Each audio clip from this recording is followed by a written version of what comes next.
Business Challenge, le magazine de l'économie et de l'entreprise. Ravi de vous retrouver pour cette édition Business Challenge. Chers téléspectateurs, soyez les bienvenus. Quel est le lien possible entre ramasser des déchets, ramasser des ordures et investir en bourse? C'est de cela que nous allons parler dans cette édition Business Challenge. La bourse, comment est-ce qu'il faut l'appréhender aujourd'hui, comment elle fonctionne dans notre sous-région et quel profit faut-il tirer? Nous allons partir tout de suite dans une séance de formation organisée par l'antenne nigérienne de la bourse de valeurs mobilières de l'espace IMOA. Investir en bourse, acheter des actions, pouvoir suivre la bourse en boursicotant comme on dit, tout cela, nous allons pouvoir aller dans les échanges, voir comment est-ce que les acteurs qui ont été réunis pour cette formation ont interagi ensemble pour mieux comprendre le fonctionnement de la BRVM et aussi les avantages que l'on peut tirer des investissements en bourse, que l'on soit particulier ou entreprise. À tout de suite.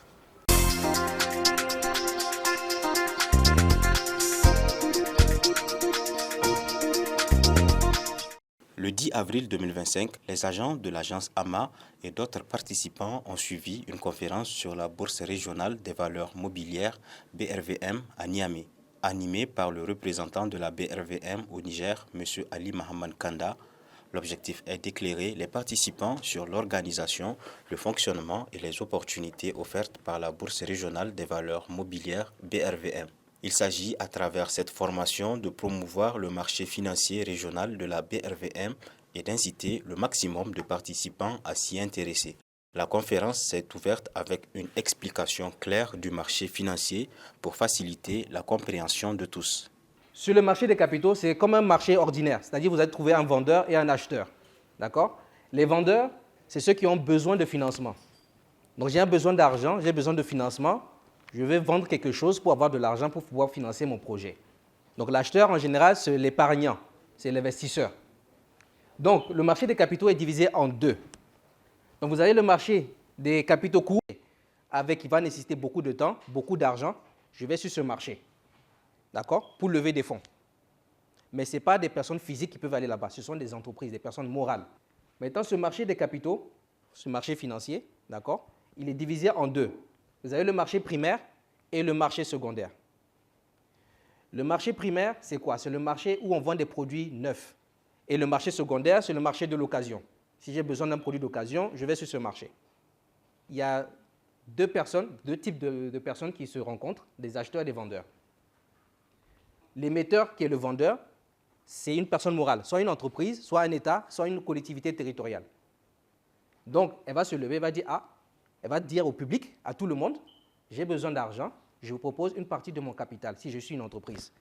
Si c'est un État, elle va demander un prêt. Donc, elle va faire des obligations, elle va demander un prêt. En face, c'est des acheteurs, c'est des investisseurs. Maintenant, en échange, ils vont avoir de la liquidité. Le marché boursier, souvent perçu comme un environnement volatile et risqué, repose sur des fondations solides et sécurité visant à protéger les investisseurs et à garantir l'intégrité des transactions. Pour assurer les participants, les questions liées à la réglementation du secteur ainsi que les organes de la BRVM ont été abordées. Si quelqu'un veut agir, aller sur ce marché, il faut respecter une réglementation que l'AMF a mis en place. D'accord? L'AMF est là également pour sanctionner en cas de non-respect de la réglementation. Elle surveille le marché secondaire, le marché de la bourse, et puis c'est elle qui donne les autorisations pour les opérations financières sur le marché primaire. Ça veut dire quoi? Si vous voulez faire une opération levée de fonds, vous avez besoin d'argent, le dossier que vous allez monter, ça doit passer par l'AMF, qui va donner sa validation. Parce que l'AMF, elle est là pour veiller à votre argent, enfin, sur votre argent plutôt.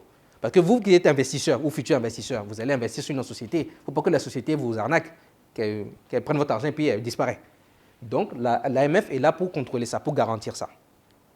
Et maintenant, tout acteur qui doit intervenir sur le marché aussi doit avoir un agrément. C'est l'AMF qui donne l'agrément, qui habilite ses acteurs. Je ne peux pas vous lever comme ça et puis vous dire que voilà, je vais aller sur le marché comme ça, je vais prendre l'argent des gens et puis partir. Ce n'est pas possible.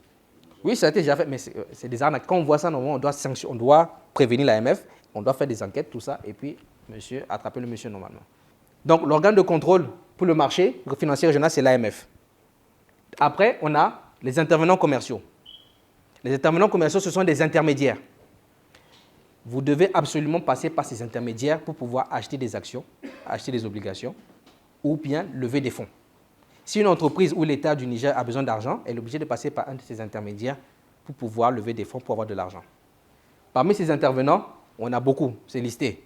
Mais au Niger, on n'a qu'un seul intervenant, c'est la Société de gestion d'intermédiation du Niger, la SGI Niger.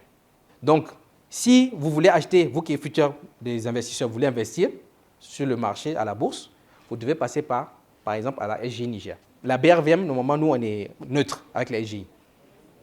Eux, ce sont des intermédiaires, et vous devez passer obligatoirement par eux pour pouvoir acheter des actions.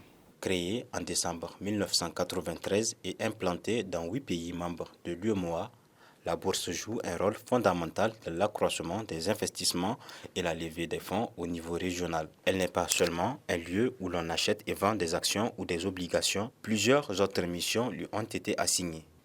Maintenant, c'est quoi les missions de la BRVM? Les missions de la BRVM, c'est quoi? Je vous ai dit que c'est le marché de l'occasion. Donc, c'est nous qui faisons la cotation des valeurs mobilières. Et vous avez compris le terme cotation?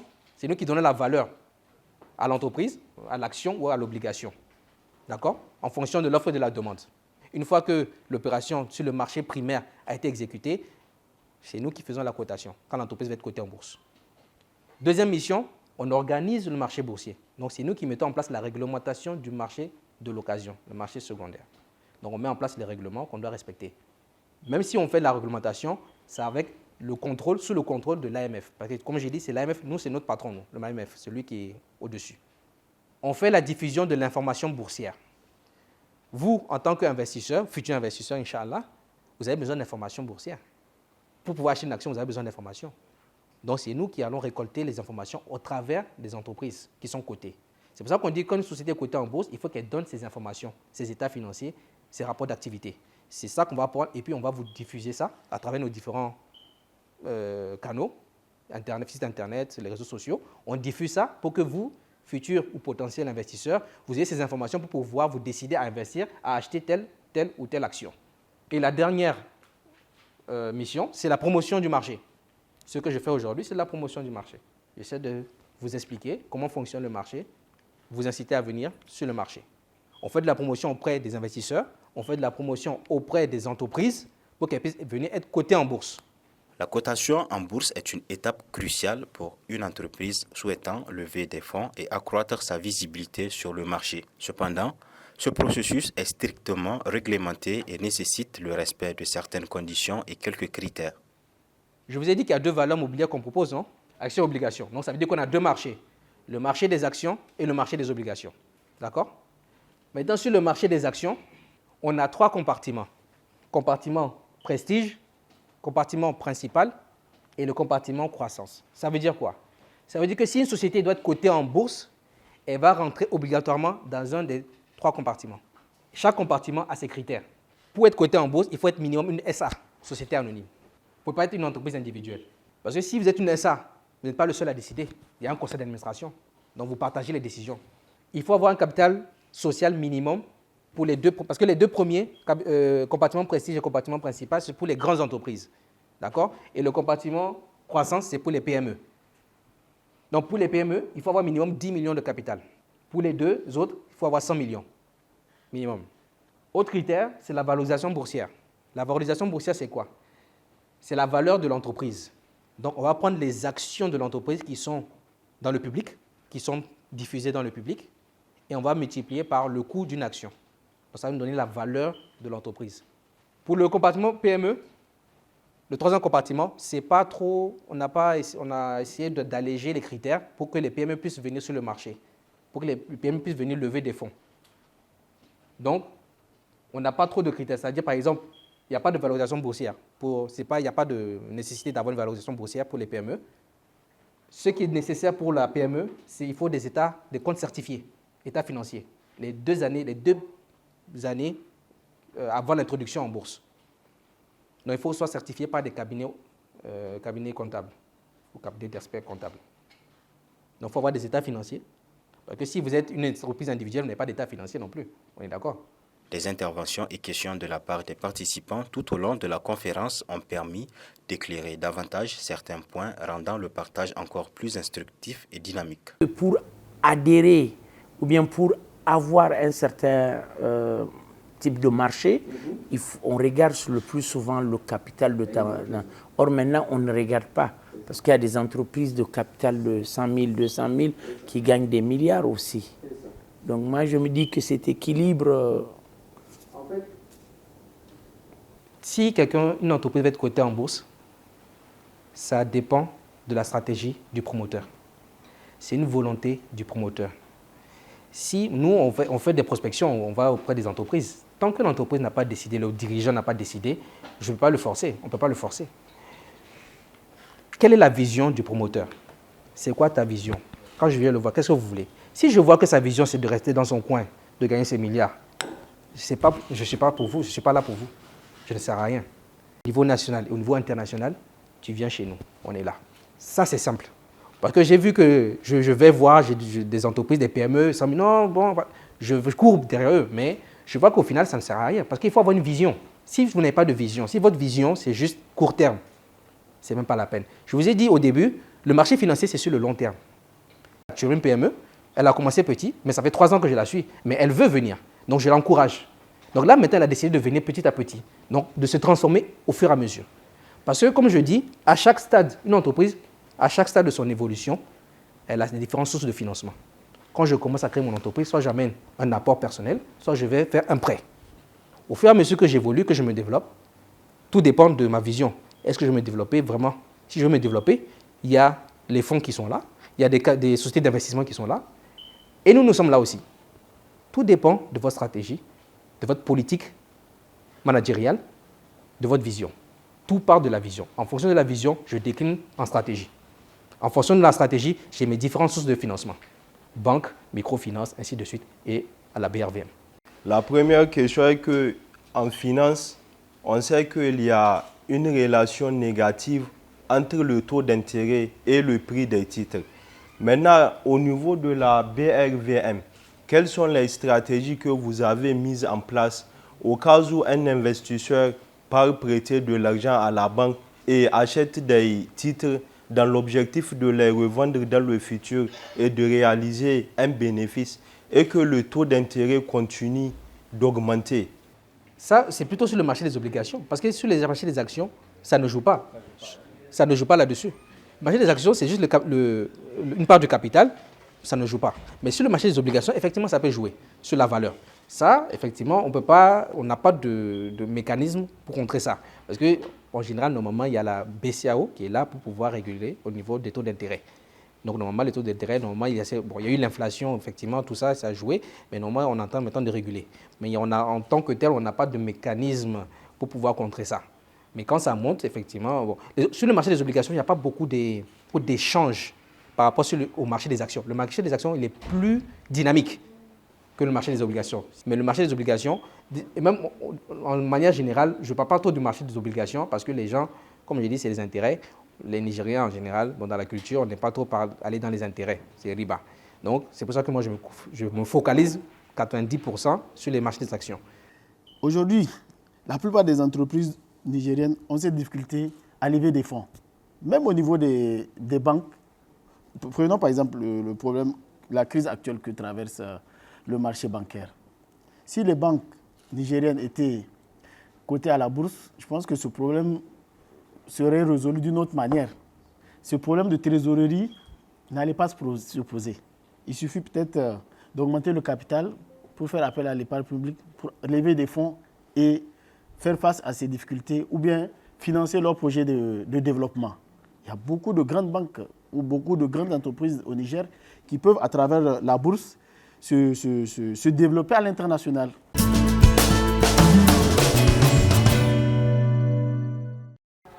Dans cette deuxième séquence de Business Challenge, nous allons parler de la collecte et la revente des déchets. Un adage dit qu'il n'y a pas de sous-métier. Effectivement, il n'y a pas de sous-métier et nous allons partir à la rencontre d'hommes et de femmes qui font un métier que beaucoup de personnes peuvent ne pas considérer, mais en tout cas qui le font avec une certaine passion dans l'optique de s'en sortir et de gagner leur vie. Comment se fait la collecte des déchets, la revente, le recyclage. Notre équipe a essayé de remonter la filière et d'échanger avec les différents acteurs. Vous allez voir, c'est un métier qui peut nourrir son homme, mais qui a besoin d'être davantage organisé. Dans certains pays, c'est ce qu'on appelle l'économie circulaire, c'est-à-dire une économie où on va au plus local sur des matériaux qui peuvent être usagés, mais qui peuvent aussi être recyclés dans l'optique d'éviter les gaspillages et aussi de régénérer des activités pour ceux qui en ont besoin. C'est cela le concept de l'économie circulaire et c'est ce qui se passe aussi dans notre environnement où des hommes et des femmes, pour préserver leur dignité, choisissent ces métiers qui n'est pas considéré par nombre de personnes dans nos sociétés. Ils le choisissent pour protéger leur dignité, mais aussi pour s'en sortir au quotidien à travers un emploi noble, puisqu'il s'agit d'un emploi qu'on fait en protégeant ce qu'on est en tant que personne, en tant qu'être humain qui a besoin de travailler de manière honnête pour gagner sa vie. C'est de ça que nous allons parler dans cette séquence de Business Challenge et je vous invite à suivre le document de l'équipe de Business Challenge sur la remontée de la filière du recyclage informel à Niamey.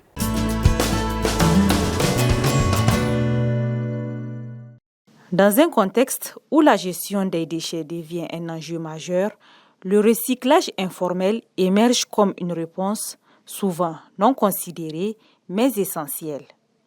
Chaque jour, des milliers de collecteurs informels parcourent les artères de la ville de Niamey et ses alentours. Ils fouillent les poubelles et les décharges pour récupérer des objets recyclables, inutiles aux yeux de tous, mais de l'or aux yeux de ces personnes qui en font leur activité principale. Notre travail s'appelle Gongolba.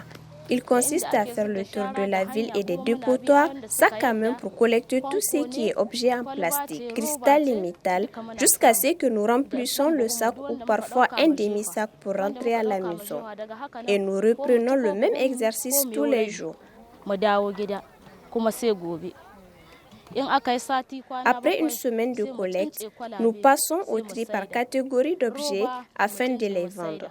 Et c'est avec cette somme que nous nous prenons en charge et subvenir aux besoins de nos enfants. Ce secteur, bien que non réglementé, crée de l'emploi et génère des revenus, capital pour la survie et l'autonomisation des personnes qui l'animent. Nous collectons les objets recyclables petit à petit. Nous achetons les objets avec les enfants du quartier et nous-mêmes. Nous avons des enfants qui partent dans la ville pour nous faire la collecte. Quand nous collectons une grande quantité, nous appelons les acheteurs qui viennent payer. Nous vendons les objets collectés par kilo. Le kilo des objets en plastique coûte 75 francs. Les bouteilles d'eau moyennes 2 à 25 francs. Une autre catégorie de bidons qui varie de 5 à 25 francs. Nous achetons tout ce qui est métal. Nous achetons le kilo à 125 francs pour revendre à 150 francs, soit un bénéfice de 25 francs sur chaque kilo. Une vraie économie qui se développe autour du recyclage informel. Une fois les objets recyclables soigneusement collectés et triés, une nouvelle étape s'engage, la vente. Ce processus est le point de rencontre entre le travail acharné des collecteurs et les acteurs du marché du recyclage. Pour les pratiquants, la collecte d'objets recyclables est bien plus qu'une activité économique, mais un moyen de protection de leur dignité, une source d'autonomie et d'espoir. Par semaine, je peux vendre jusqu'à 2000 francs pour les objets en cristal, 1250 francs pour les objets en métal, des fois 1000 francs pour les objets en plastique vu qu'ils sont moins lourds. Cet argent nous permet de rembourser les crédits pris auprès des boutiquiers afin de satisfaire les besoins primaires de nos familles. La petite somme restante, nous mettons de côté une partie et de l'autre nous permet de faire d'autres dépenses avant la prochaine vente. Parce que même si nous n'avons pas encaissé de sommes importantes, nous ne manquons pas non plus quoi manger à notre faim et satisfaire nos petits besoins.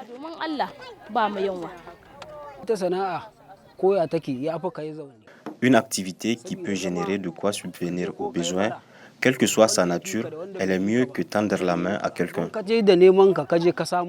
Et si tu n'arrives pas à échapper à cela, quel que soit le regard qu'une personne peut te faire, ça ne doit pas te décourager parce que tu ne lui as pas demandé de t'assister. Jouant un rôle essentiel dans la gestion des déchets urbains, les collecteurs d'objets recyclables ont un impact significatif sur la ville, tant sur l'environnement que sur le développement socio-économique. Pour la grande ville, ce que nous collectons est une saleté. Donc je pense que nous participons à rendre la ville propre. Nous ici, nous ne payons rien comme taxe. Mais quand nous allons vendre aux commerçants qui remplissent les camions, je suis sûr qu'ils contribuent à la caisse de l'État. Parce qu'aucun camion chargé ne sort sans contrôle de l'État. En ce moment, nous avons déjà fait notre part. Et le reste revient à nos supérieurs qui connaissent la destination et le devenir des objets que nous collectons. Autre aspect important, la destination et le devenir de ces objets. Ils suivent généralement un processus qui les conduit dans diverses industries en fonction de leur type et catégorie. Moi, j'achète tout ce qui est objet en plastique. Nous achetons les kilos à 100 francs et nous les acheminons à notre tour à Liboré où une usine de la place les recycle. À Liboré, nous les revendons à 125 francs à l'usine qui transforme ces objets. Souvent, ils nous rachètent le kilo à 130 francs, voire 150 francs. Le prix varie en fonction de la qualité et de la quantité apportée. Il y a aussi le type d'objet qui est pris en compte dans la détermination du prix depuis notre niveau. Tous ces objets en plastique sont recyclés ici au Niger. L'usine fabrique des bassines, thermos, seaux et même des ampoules et ventilateurs.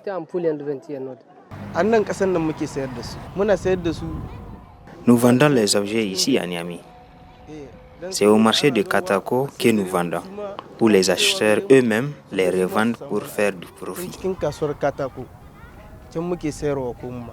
Dans le circuit de l'économie circulaire, ces collecteurs constituent l'un des maillons les plus importants. Leur rôle est primordial.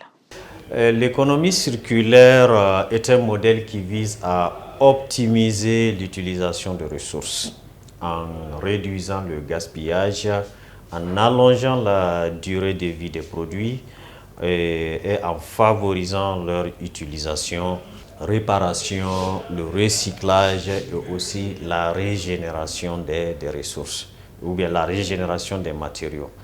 Je peux dire que tout le monde peut être le maillon de l'économie circulaire, mais on peut dire de façon de composer les producteurs, les consommateurs, les États, les recycleurs et les start-up sont les principaux maillons ou bien les acteurs principaux de l'économie circulaire. Dans le contexte nigérien, les collecteurs informels jouent un rôle substantiel. Les collecteurs informels sont les acteurs clés au Niger. Vous savez que l'économie au Niger est informelle. Le secteur informel au Niger représente à peu près de 55 à 60% du PIB au Niger. Donc, bien que c'est une activité au Niger, la collection informelle n'est pas vraiment structurée, il participe à la collecte des déchets. Ensuite, il compense le manque d'infrastructures des collectivités. Le manque d'infrastructures formelles, en fait. Parce que il y a un manque d'infrastructures formelles pour collecter les déchets. Donc, eux, ils participent aux collectes de déchets. Mais il faut savoir cependant que leur travail est vraiment précaire. Il n'y a pas de protection. C'est des gens qui n'utilisent pas généralement des outils de protection pour collecter les déchets. Donc là, il y a un danger dans les collectes. Et ils ne sont pas aussi reconnus, en fait. Ils ne sont pas reconnus. Donc, du coup, leur rôle est important, mais c'est un secteur qui a besoin d'être structuré. À l'heure actuelle, cette activité informelle représente beaucoup en termes de création d'emplois et de la richesse. La professionnalisation de ce métier permettrait de booster le développement socio-économique à l'échelle de la ville de Niamey, voire au niveau national. La professionnalisation de ce métier peut par exemple transformer les déchets en or. Qu'est-ce que je veux dire par ça? Ça veut dire la collecte de ces déchets-là, le recyclage de ces déchets ou bien la réutilisation de des produits qui ont été déjà utilisés ou bien des outils qui ont été déjà utilisés. Ça va créer ce qu'on appelle des emplois stables. En développant par exemple la filière locale. Donc ça va développer la filière locale de recyclage et ça peut même attirer des investisseurs. Ça peut attirer des investisseurs et ce qui va stimuler toute l'économie nigérienne, l'économie des quartiers de Niamey et jusqu'à même l'échelle nationale.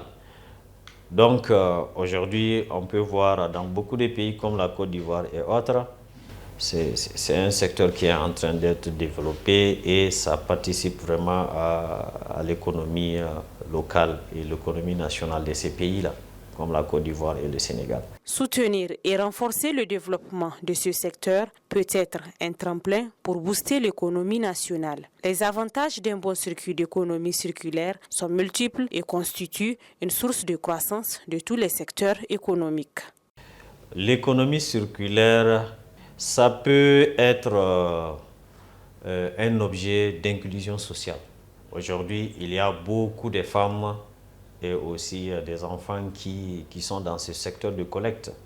Donc ça va valoriser non seulement le rôle des femmes, souvent majoritaires dans ce secteur-là, et même aussi des jeunes qui s'adonnent à ce métier. Donc ça va développer ce secteur, va permettre de les inclure.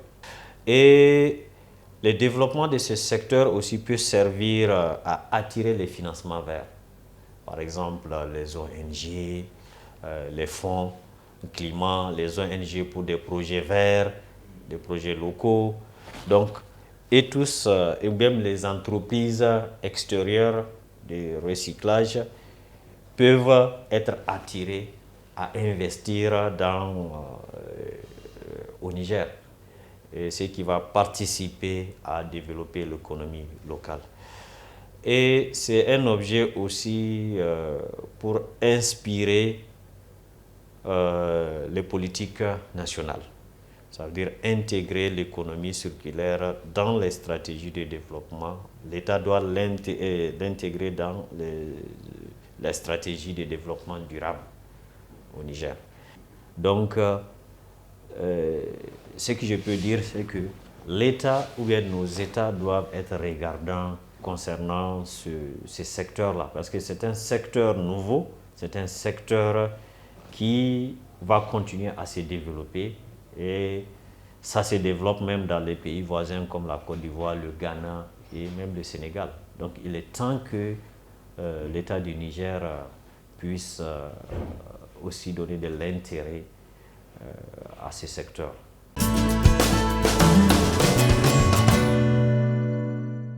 C'est tout pour cette édition Business Challenge. Chers téléspectateurs, j'espère que vous avez agréablement suivi cette édition et que vous en avez tiré un très bon profit, surtout pour les questions de bourse.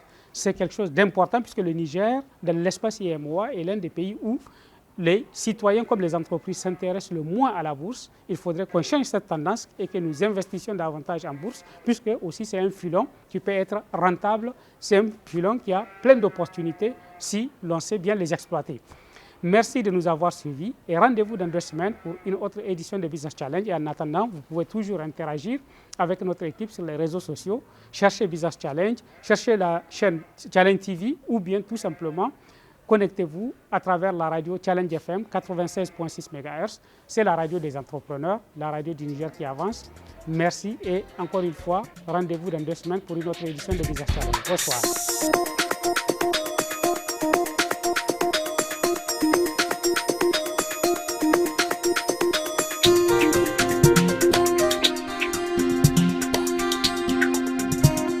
Business Challenge, le magazine de l'économie et de l'entreprise.